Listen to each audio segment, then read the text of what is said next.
À toutes et à tous, bienvenue sur le podcast Game and Tech. Je suis Marao et je vais vous présenter ce podcast qui parle de l'actualité jeux vidéo et tech. Donc aujourd'hui, j'ai un invité, monsieur Paul Connor. Bonjour à toutes et à tous, j'espère que vous allez tous et tous très bien. Merci Marao de m'avoir invité sur ce petit podcast de qualité. Merci à toi.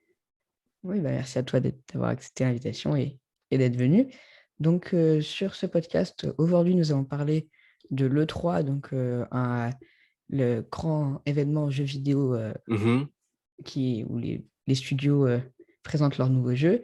Et nous Ouais, allons aussi parler de Android 12 et iOS 15, donc les deux systèmes d'exploitation un peu qui se font la guerre, on va dire un peu ça comme ça. on va dire ça comme ça, ouais, qui sont un petit peu en concurrence, effectivement, Marao.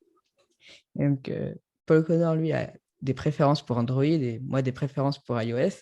Effectivement, effectivement, on va pouvoir en débattre. C'est toujours un plaisir parce que voilà, j'aime bien débattre sur les iOS, sur l'interface, etc., etc. Mais après, on peut avoir tant qu'on le fait avec respect, c'est le principal, on va dire ça comme ça. C'est ça. Donc, on va commencer par iOS 15 et Android, si ça ne te dérange pas. D'accord, très bien. Donc, que penses-tu, toi, des nouveautés de iOS 15? iOS 15, je trouve que c'est assez innovant le côté FaceTime, on va dire ça comme ça. Mais après, c'est vrai que il y a certaines fonctionnalités que ils ont un petit peu repompées sur Google. Par exemple, je vais prendre un exemple, l'exemple du texte. En photo, tu prends une photo où tu vois un truc, tu le scannes et puis ça va sélectionner un texte. Tu pourras le copier-coller, faire des recherches dessus.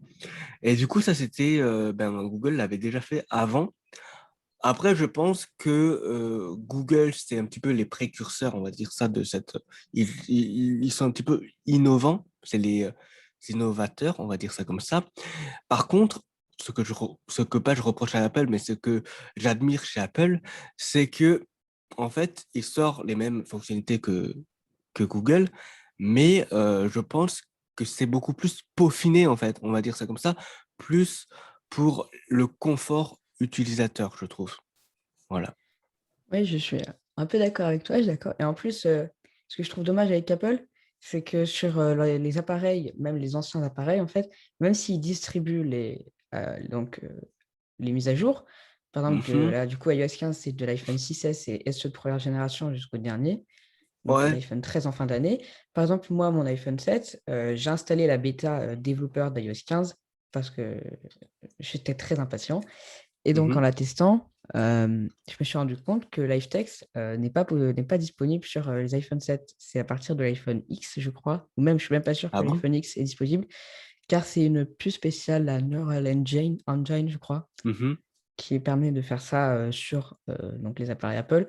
Ouais. C'est ce que je trouve un peu dommage chez Apple, même si je suis d'accord avec toi par rapport à Android et Google, du coup, Mhm. qui font les, des fonctionnalités avant Apple, mais quand Apple les fait, c'est plus esthétique, plus joli, plus, je sais pas comment dire, Apple, quoi, plus Apple. Ouais. On va dire ça comme ça. Moi, je suis d'accord avec toi. Après, je connais rien en technologie, tout ce qui est composants, etc., etc. Mais je pense que euh, Apple, pour moi, a un écosystème, pardon, beaucoup plus fermé, beaucoup plus luxueux, on va dire ça comme ça. Au niveau des prix, c'est beaucoup plus dans le luxe. Mais je trouve aussi que ceux qui sont chez Apple ont une sorte de confort, une sorte de ils en ont pour leur argent, on va dire ça comme ça. Tu vois, chaque produit Apple est pensé pour être ancré dans un écosystème qui est vivant, qui est très très très bon, alors que pour moi, Google, c'est aussi un écosystème très vivant, très. Après, je pense que c'est une société, un écosystème qui est beaucoup plus accessible parce qu'il y a il y a plein de gammes, en tout cas de chez Google, qui va de bas de gamme, va de la première gamme, on va dire ça comme ça, avec les smartphones Android à 200 euros, jusqu'au Samsung, jusqu'à 1000 euros, tu vois. Du coup, je trouve que Google est beaucoup plus ouvert en termes d'accessibilité et en termes de prix comparé à Apple. Voilà. Oui, je suis d'accord avec toi, même si par exemple, avec les Samsung, les derniers Samsung, pour moi, c'est c'est au niveau des prix, c'est pareil qu'Apple, en fait. J'ai l'impression que genre Samsung, ça devient un peu donc les téléphones Samsung, mais haut de gamme, c'est un peu les iPhones d'Android. Je sais pas si tu vois ce que je veux dire, quoi. Alors, c'est les Ouais, Android, je vois. mais luxueux. Je vois ce que tu veux dire, mais après, on a un Samsung qu'on peut retrouver à 150, 120 euros, 150, 200 euros, avec la gamme A, tu vois. Du coup, il y a toujours le même UI, le même interface. Et du coup, voilà, ce que je te dis, c'est que sur Android, il y a plusieurs gammes. Enfin, je te parle de l'Android en général et pas d'une marque en particulier, que ce soit sur Motorola, sur, par exemple, Nokia. Il y a, des téléphones peu chers pour évidemment les personnes qui ne peuvent pas se permettre de pouvoir se payer un iPhone SE à, 400-500 €, tu vois? Ils peuvent se payer un téléphone à moins de 100 € pour appeler et faire pour regarder des vidéos avec des spécificités moindres comparées, par exemple, à un téléphone, d'Apple à 1 000 € quoi. Tu vois ce que je veux dire? Ouais, et d'ailleurs, je vais revenir sur ce que tu disais. Moi, par exemple, déjà, j'ai plusieurs fois hésité à venir sur Android, surtout que j'ai commencé chez Android et après, je suis parti chez Apple Mmh. parce que mes parents avaient des iPhones, ils me l'ont donné.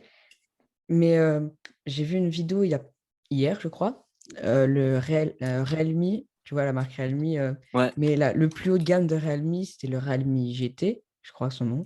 Et en fait, ils l'ont comparé à un iPhone 12. Et Mmh. donc, franchement, j'étais vraiment très, très surprise que là, il était à 400 euros, je crois. Ouais. Et c'est quand même assez cher, mais par rapport à l'iPhone qui est à 1 000 euros, il se débrouillait vraiment, vraiment très bien, je trouve. Donc, c'est vrai que les smartphones Android sont beaucoup plus abordables et ont de plus en plus, comme les marques comme Realme ou Redmi, ce sont des marques qui proposent des fonctionnalités quand même assez intéressantes, à un prix pas exorbitant, ou même les pixels, je trouve. Enfin, il y a certains les pixels comme le 4A Ouais. ou A4, je sais plus, là, C'est ce que j'ai, le 4A, ouais. c'est ça, qui, je trouve, a quand même des fonctionnalités pas mal et à un prix assez abordable. Oui, pour 350 €, on a, ben, tout l'essence d'un pixel. C'est-à-dire que vous pouvez avoir le stockage illimité parce que maintenant c'est que priorisé au pixel, je pense, pour le Google Photos.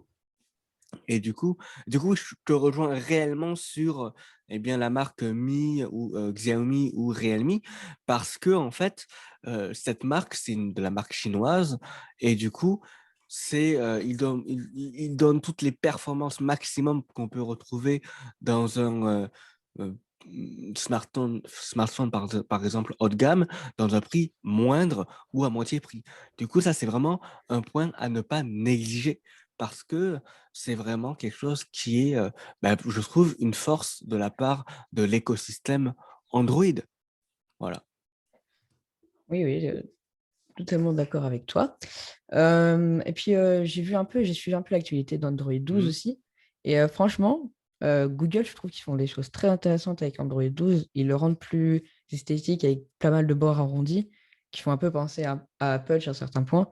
Ou Ouais. même, enfin, vraiment, Android commence à m'intéresser de plus en plus, surtout que comme Apple est très fermé. Après, quand Apple est très fermé, mais ils ont fait un truc qui est génial.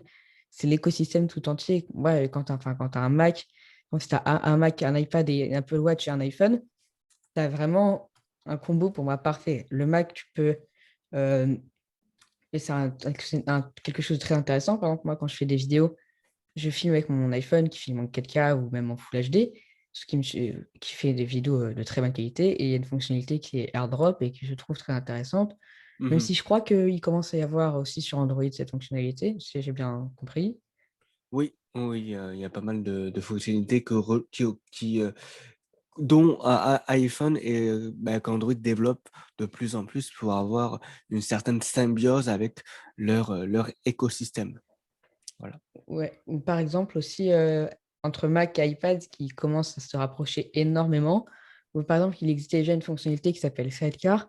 En fait, ça permet de pouvoir utiliser son iPad en tant que deuxième écran de Mac. Donc, par exemple, on a un écran portable et on Mmh. veut un deuxième écran pour la productivité ou ce qu'on veut. Et du coup, tu le fais fonctionnalité et l'écran du Mac arrive sur l'iPad et tu peux changer comme un dual screen. Et je trouve Mmh. cette fonctionnalité très intéressante.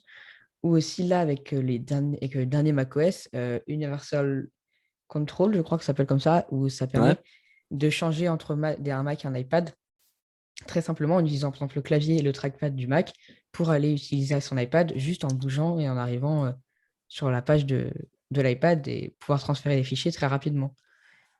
Ça, c'est un Moi écosystème, c'est quelque chose qu'Apple et cet écosystème qui fait qu'Apple est fermé, mais en même temps, quand tu es dans celui d'Apple, c'est très compliqué de sortir. c'est vrai, parce que je te rejoins avec toi, c'est que, dans le niveau hardware, il y a vraiment cet écosystème où tout est partageable, tout est relié et ça, c'est quelque chose qui manque aussi à, je trouve, Android. Dans le sens où, on peut pas faire ça avec un Chromebook et avec un Pixel, par exemple, ou même, sur Chrome OS avec, une tablette et cetera. On ne peut pas faire ça. Mais après, comme je te dis, c'est différents constructeurs qui, ont, heu, une surcouche Android, enfin, au-dessus de Android et du coup, je pense que c'est à cause de ça qu'on n'a pas cet écosystème, cette, symbiose avec tous les appareils hardware. Tu vois ce que je veux dire? Oui, je vois ce que tu veux dire. Et, et oui, et je comprends, enfin, je comprends totalement que c'est très compliqué de faire ça. Mmh. Mais par exemple, par rapport au transfert de fichiers ou etc., des choses comme ça, j'ai entendu dire que Samsung travaillait avec Microsoft pour Ouais. Windows pour pouvoir faire des fonctionnalités un peu comme ça sur Mac et iPhone. Donc, franchement, je trouve que Android Tu devient de parles plus de intéressant tu parles de quoi là? Tu parles de Windows et de Android? de Samsung OK, avec Android, qui je permet de vois. faire certaines fonctionnalités. Je crois que, je ne sais pas exactement ce qu'il y avait, mais des fonctions chez le début, mais ils bossent ensemble pour mettre des fonctionnalités un peu comme celle d'Apple. Mmh. Et je trouve qu'au final, les deux écosystèmes se rapprochent un peu. Mais chacun, comme tu as dit, Apple, c'est plus luxe et Android, c'est plus accessible. Mais Ouais. chacun se rapproche sur certaines fonctionnalités et chacun veut piquer des fonctionnalités à l'autre qui sont du coup très intéressantes. C'est bien pour Mmh. ça qu'il les pique en fait. Ouais, je suis d'accord avec toi, dans le sens où, il y a vraiment, un écosystème propre à Apple et je trouve que, c'est vraiment très, très, très, très cool pour ceux qui sont comme, je pense comme toi, un Apple addict. Mais après je trouve que les accessoires sont ultra chers comparé à ce que c'est et c'est ça qui me freine dans un achat, bah, d'être dans un écosystème, Apple. Moi, j'ai un iPad, Pro qui me sert pour pouvoir bosser, mes scénarios, mes scripts et pour mon travail tout simplement et heu et et et voilà, c'est ça que j'ai comme, hem, comme produit Apple et je trouve que, il y a vraiment quand on a un seul appareil Apple, on peut pas faire, tout ce qu'on veut quand on a, plein de comme moi, quand on a plein d'appareils Android ou de Google, tu vois ce que je veux dire? Ouais, je suis d'accord avec toi. Par exemple, moi, là, j'ai hésité à prendre un Pixel, j'ai hésité à prendre un PC plus puissant et partir de Mac. Mais le truc de Apple, vraiment, c'est ce qu'a dit un des mecs chez Apple assez haut placé, qui a présenté d'ailleurs la dernière conférence, a Mmh. dit, en fait, on commence avec un appareil et on en finit avec presque toute la gamme. Et je trouvais ça, enfin, c'est vraiment vrai, quoi. Tu commences avec un iPhone, par exemple, tu te le fais offrir à Noël ou je sais pas trop quoi. Et du Ouais. coup, au final, tu commences à te renseigner un peu. Tu te rends compte qu'une Apple Watch, ça peut être intéressant pour, bah, franchement, ça peut faire gadget, mais quand tu l'utilises, tu as pas besoin de sortir ton téléphone de ta poche. Vraiment, ça peut te servir de montre sport, qui existe d'ailleurs aussi chez Google et tout ça, et Mmh. Samsung, qui sont assez fonctionnels. Mais Apple a fait de l'Apple Watch vraiment un outil qui est cher, même si avec leur gamme SE, ils baissent les prix, Ouais. ça reste cher pour ce que c'est pour moi. Mais Oui. ils font quand même un effort pour essayer de toucher pas mal du monde. Par exemple, là, si tu veux commencer dans Apple, tu peux très bien acheter un iPhone SE qui coûte déjà cher, ou même venir sur un iPhone 8, tu peux le trouver d'occasion à 200, 300 euros. Mmh. Tu peux trouver un iPad même de sixième ou septième génération avec toujours les petits bords, mais c'est toujours ça et franchement, c'est pas mal. Et une Apple Watch série 3 comme j'ai qui suffit et qui a encore les dernières mises à jour, ou même l'Apple Watch SE. Et, Moi, je et puis elle je est. je je je suis d'accord pour l'Apple Watch parce que l'Apple Watch, c'est aussi, un produit fort de la part de Apple, mais après voilà, ça va te donner l'heure, ça va te rendre la vie beaucoup plus simple avec, le côté très sportif, les éléments très sportifs que l'Apple, Watch a. Mais après, tu vois, moi je vais pas, j'avais, un iPhone SE de l'ancienne, de 2015, bah, qui a un, un Oui, je le vois.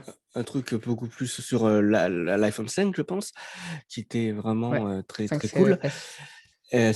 C'est ça effectivement et qui était moins cher. Moi, j'avais pour payer, 300 €, j'avais pour tout, pour l'Apple Watch, l'iPhone SE et pour avoir un iPad, ça m'avait coûté dans les, 1 000 €, tu vois? Alors que Ouais, tout ça, ça m'aurait coûté extrêmement cher si je l'avais acheté, plein pot. Tu vois ce que je veux dire? C'était des produits reconditionnés, des produits assez, assez, comment dire? Assez pas neufs, mais assez d'occasion. Mais après ça marchait énormément. J'étais dans une période Apple addict. Maintenant, je suis repassé à Android parce que, pour moi, c'était, les la j'étais très, comment dire? Les produits Apple, même si dans leur confort, dans leur, écosystème, c'était très, fusionnel, on va dire ça comme ça, je trouvais les accessoires ultra chers pour ce que c'est, en fait.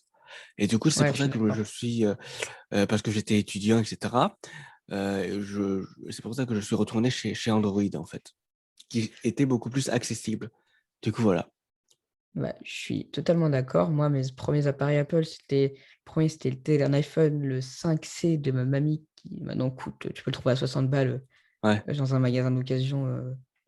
Tu peux, ce qui est déjà pas mal pour commencer, en vrai, comme tu dis, le 5 SE, enfin l'iPhone Mmh. SE, je veux dire, qui a d'ailleurs a encore les mises à jour iOS 15, et donc Ouais, qui est vraiment très intéressant. Ma mamie, elle avait aussi trouvé un 5 enfin, un SE pour OK. 100 balles ou un truc comme ça. Et Ah ouais. franchement, pour commencer, le première génération va encore, si tu veux vraiment pas mettre beaucoup d'argent, tu as encore la dernière mise à jour, même si je pense que ça va être la dernière Mmh. fois. Ouais. Tu as encore de la dernière mise à jour, il fonctionne assez bien. La qualité vidéo, c'est pas ça, mais ça passe pour le prix que c'est. Mmh. Et puis après, moi, j'ai eu que des téléphones que m'ont donné mes parents, à part le 7 que j'ai eu, on s'est fait arnaquer par SFR, hein, Ah ouais, merde. mais après, c'est vrai que tous les appareils que je récupère, c'est soit du reconditionné, soit de l'occasion ou Mmh. des trucs de mes parents. Donc, j'ai pas encore acheté vraiment prix fort, à part l'Apple Watch, mais c'est aussi mon père, un appareil en fait. Donc, je peux pas encore vraiment, comme je suis jeune, je peux pas encore en savoir qu'est-ce que ça fait de devoir gérer de l'argent et d'acheter un appareil enfin, qui coûte assez cher. Ouais, je vois, je te rejoins totalement sur, sur ça. Moi, je resterai sur Android parce que c'est beaucoup plus accessible, comme je te l'ai dit, mais je suis, totalement d'accord pour ceux qui sont, bah, qui sont bercés par Apple, restent sur Apple parce que, ils ne veulent pas, avoir, le côté, ils veulent pas régresser, on va dire ça comme ça, dans leur écosystème. Je sais que, Apple est très, très bon dans leur, écosystème pour être très fusionnel avec, leur pour que le confort d'utilisateur, pardon, est beaucoup plus, qualitatif et Android, c'est vrai que s'il y a un petit peu un cran de moins que Apple. Après, Google, je pense que même si c'est un cran de moins sur Apple en termes de confort d'utilisateur, pardon, eh bien, ils sont innovants dans, les fonctionnalités qu'ils mettent. Par exemple, comme je te l'ai dit, le côté, genre, où on peut, prendre du texte à partir de Google Lens, ça, c'était très innovant de la part de ce constructeur, alors que évidemment, Apple a été les derniers à avoir mis cette fonctionnalité, même si c'est un cran de plus, c'est plus peaufiné que celle de Google. Voilà. D'ailleurs, oui, je suis d'accord avec toi. Et j'ai des appareils Apple, mais malgré ça, je vais sur Google Drive et Google Photos, car iCloud Ouais. a une version gratuite Mhm, de 5 mhm. gigas, alors qu'avec Google, tu as 15 gigas. Donc pour l'instant, je reste chez Google avec Drive. Franchement, tout est super pratique. Par exemple, moi, j'ai mon oral de brevet et j'ai fait Ah ouais, c'est mon cool. diaporama sur mon ordinateur avec Google Slide, c'est ça? Le truc un peu comme PowerPoint, mais de Google. Et donc, du coup, comme j'avais l'application sur mon téléphone, dans le bus, je pouvais relire tout ce que j'avais fait sur mon PC Ouais. directement sur mon téléphone. Et je trouvais ça très pratique. Ou par exemple, franchement, il y a plein de fonctionnalités comme ça de Google qui marchent déjà sur iPhone, comme sa sélection de texte qui Mhm. marche sur Google Photos sur iPhone. Ouais, je vois. Donc, Je vois, franchement, je je suis vois. d'accord avec toi. Google a fait des choses que Apple a piqué après, mais qui sont plus sympas. Ou par exemple, les widgets aussi. Les widgets d'Android, je les trouve pas très très beaux. Ils sont un peu carrés. Après, dans Pas... Android 12, ça va changer tout ça parce qu'il y aura une nouvelle interface, on va dire ça comme ça, qui est beaucoup plus personnalisable que l'interface de iOS où c'est très unifié, on va dire ça comme ça. L'interface de iOS, même s'il y a les widgets, etc., il y a pas, on peut pas changer la forme des icônes, on peut pas déplacer les trucs, on peut pas supprimer, on n'a pas un menu de d'app. Il y a toutes les apps, je pense que toutes les apps sont sur l'homme cinéma, enfin l'homme, Non, pardon, oh non, non. l'interface. Non, depuis Ah, iOS ça a changé 14, il y a ça? une bibliothèque depuis iOS 14 Ok, autant pour moi, autant qui pour est moi. d'ailleurs, je trouve, plus esthétique que celle sur Android parce que c'est Apple qui l'a fait. Enfin, je ne dis pas parce que je suis fan d'Apple, mais je trouve que quand Apple fait une fonctionnalité, c'est un peu plus esthétique que sur Android. Même si je dis pas, je critique pas, j'ai testé l'iPhone, enfin le Pixel 4a Ouais. Ouais. à la Fnac et franchement, très bien, très fluide. Mais je suis d'accord, je pense que Android 12 va apporter quelques personnalités encore en plus et un peu plus arrondi, un peu plus moderne, on va dire ça comme ça, qui était déjà chez Apple. Mhm, mhm. Et puis, Apple commence à quand même un peu avancer dans la personnalisation avec les widgets C'est vrai, c'est vrai, je suis d'accord, et ça s'intéresse avance un peu plus. progressivement, oui. C'est ça. Même si je pense qu'ils vont quand même pas s'arrêter là, mais ça va être compliqué de revenir au stade d'Android, sachant ce qu'ils annoncent chaque année. Parce que là, iOS 15, c'est une bonne mise à jour qui a ajouté Mhm, des trucs mhm. sympas. Et d'ailleurs, tu disais que Oui, c'était oui. fermé, mais FaceTime, il ouvre aussi Android et Windows. Ouais, ouais, je pense que Commence un peu à s'ouvrir, je c'est trouve. la Il première commence fois un peu à qu'il y s'ouvrir. a ce genre de fonctionnalité où tu peux partager un lien sur FaceTime et l'avoir directement sur une web app, en fait. On se dirige de plus en plus sur des web apps, effectivement, avec Google Stadia qui sera une web app avec plein de... Je pense que les web apps sont l'avenir de tout écosystème, que ce soit Apple et Google, tout simplement. Ouais, je suis Après, d'accord. le truc qui m'avait le plus bluffé sur FaceTime, c'est qu'on peut partager la musique, c'est qu'on peut regarder des films totalement instantanément. Et ça, c'est vraiment un truc ultra sympa. Après, c'est vrai que regarder un film totalement ensemble, avec en deux ou à plusieurs, ça peut être très très bien, même si c'est en distance en fait. Et ça, c'est vraiment quelque chose qui, pour le coup, est vraiment quelque chose qui m'attire de la part de Apple, concrètement. Ouais, je suis d'accord, je trouve ça intéressant, mais je trouve ça un peu en retard. Parce que là, à part sur nanovirus, que j'aimerais pas, le Mhm. coronavirus, ça se finit quand même pas mal. On commence à tous à se vacciner et je pense pas qu'il y aurait d'autres confinements après. Ça peut toujours être intéressant. Mais ce qui me fait un peu peur avec cette fonctionnalité, c'est que toutes les démos ont été faites avec Apple TV ou Apple Music. Et donc, j'ai entendu dire que sur Twitch j'ai vu que sur Twitch et sur, par exemple, Disney+, on pouvait y faire le partage avec FaceTime. Mais j'ai bien Mhm. peur que pour écouter de la musique, ce ne soit pas disponible avec Spotify ou Deezer. Ce qui Ok. me déçoit un peu, même si j'espère qu'à la version finale, on pourra. Mais après, tu vois, je pense que ça va être très progressivement, tu vois ce que je veux dire, comme fait Google avec Ouais, Stadia pour les pixels. euh, Ça sera une sorte de bêta pour Apple Music, tu vois. Et au final, ça va se démocratiser avec YouTube Music, Spotify, Deezer, etc., etc. ouais. Bon, j'espère. Là, on va passer sur le 3 Ok, un peu. Et on a, je pense, pas mal parlé. Et puis, si ça vous c'est vrai. intéresse, on pourra peut-être à un moment en refaire. Mais bon, on va passer un peu sur le 3. Mhm. Déjà, qu'est-ce que tu penses globalement de cette 3 avec, qui n'est pas d'ailleurs, qui n'est pas à Los Angeles, mais sur Twitch ou YouTube. Que penses-tu des annonces et de la façon dont ont été annoncées par les studios? Euh, Par les éditeurs, je veux dire. Oui, Ouais, c'est ce que je vais dire. moi je trouve que cette E3 est totalement en dessous de ce que proposait E3 dans les années précédentes, avec des shows, avec une certaine... C'était beaucoup plus vivant.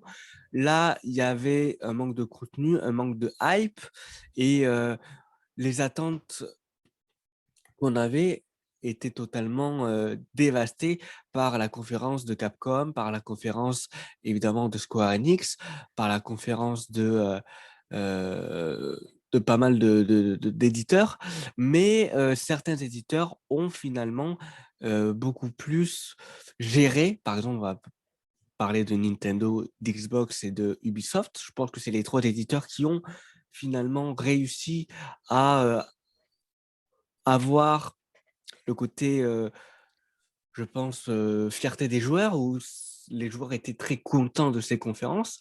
Après, c'est vrai que pour la conférence d'Ubisoft, les jeux qui ont été présentés majoritairement, c'était des jeux qui sont annoncés pour 2022, tu vois. Du coup, c'est Ouais. dans longtemps. Après, pour moi, j'ai eu un certain regret dans le sens où, eh bien, il y a eu pas très peu d'annonces de la part de Stadia.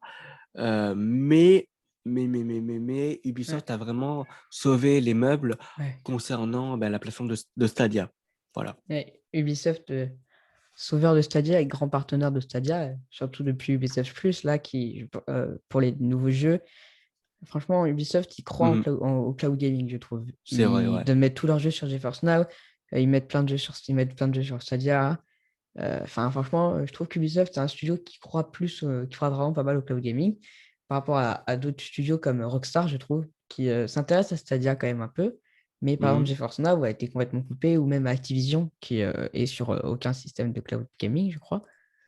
Mhm. Je trouve ça un peu dommage sur certains studios qui ne s'intéressent pas trop à ça, qui n'ont pas forcément des versions, même si je pense que ça pourrait changer avec xCloud. Après, je suis d'accord avec toi, je pense qu'un show, ça aurait été beaucoup plus sympa Après, oui, d'avoir c'était à les shows. distanciel, voilà, il y avait le Covid et tout. On comprend, quoi. Ouais, je suis d'accord avec toi que ça aurait été beaucoup plus sympa d'avoir en vrai, mais je trouve ça quand même, je trouve que certains studios ont quand même plutôt bien géré comme tu as dit, Nintendo, tout ça. Puis Ok. Nintendo Direct aurait été nul si Breath of the Wild on n'aurait pas eu des nouvelles images de Zelda Breath of the Wild. Ouais. Mais, euh, mais c'est pas non plus euh, les annonces, euh, c'est pas non plus les annonces exceptionnelles, je trouve, qu'il y a eu durant ces E3. Mais euh, il y a des jeux annonces sympas. D'ailleurs, par exemple, aussi, comme l'exclusivité next-gen Mhm. De Avatar, ouais. de, ouais, d'Avatar qui est aussi sur Stadia. Et ça, je trouve Mhm. ça vraiment sympa car les personnes qui ont par exemple des PS4 ou Xbox One, même Switch, qui souhaitent euh, pouvoir jouer à ce jeu-là, ils pourront venir sur Stadia et y jouer Mhm. Je euh, vois. Je vois. sans acheter, sans payer 900 euros sur le bon coin pour avoir une PS5, quoi. Mhm. Ça, c'est plutôt cool. Après, moi, je trouve que Xbox a vraiment géré le 3, même si c'était des cinématiques et si c'était des jeux qui sont annoncés pour 2022, la majorité, évidemment. Après, il y avait des jeux qui ont été beaucoup plus annoncés. Par exemple, Nintendo Direct avec le Breath of the Wild 2, etc., etc. Ouais, Bon, je suis j'ai mis d'accord, ouais. un petit message. Désolé, Marao, mais je dois pas partir dans 5 minutes. Ouais, j'ai Du vu. coup, on peut faire une petite conclusion, si ça te dérange pas. Désolé. Ouais, ouais, non, t'inquiète pas. Je dis vite fait mon ressenti sur Xbox et je suis Mhm. d'accord. Je trouve que ils ont pas mal géré avec aussi Halo Infinite qui a l'air assez intéressant et puis tous les jeux qui arrivent sur xCloud qui renforcent un peu. Même si c'est pas Stadia, c'est quand même le cloud gaming. Je trouve ça intéressant que En pas mal de général, gens ouais. s'intéressent. Et puis bon, bah, là du coup, comme tu vas bientôt partir, on va faire la conclusion. Donc, bah, merci de nous avoir écoutés. Merci Ben, Paul merci à d'être toi. Paul Connor d'être venu. Donc si vous souhaitez, vous pouvez aller voir sa chaîne Paul Connor sur Paul Connor Paul sur YouTube, Connor ouais. sur YouTube qui fait des vidéos et des streams très très intéressants et très chill. Merci. Bien sûr, vous pouvez aller voir ma chaîne, Marao Studio, euh, sur YouTube. Et puis, dis un petit mot de la fin si tu veux. Eh bien, merci à vous tous de nous avoir écoutés ou regardés. Je ne sais pas si ce podcast sera diffusé en entier sur YouTube, je ne sais pas. On verra. Mais merci à toi de m'avoir invité et je vous dis à la prochaine. Ouais. Euh, Salut, à la Salut. prochaine. Salut.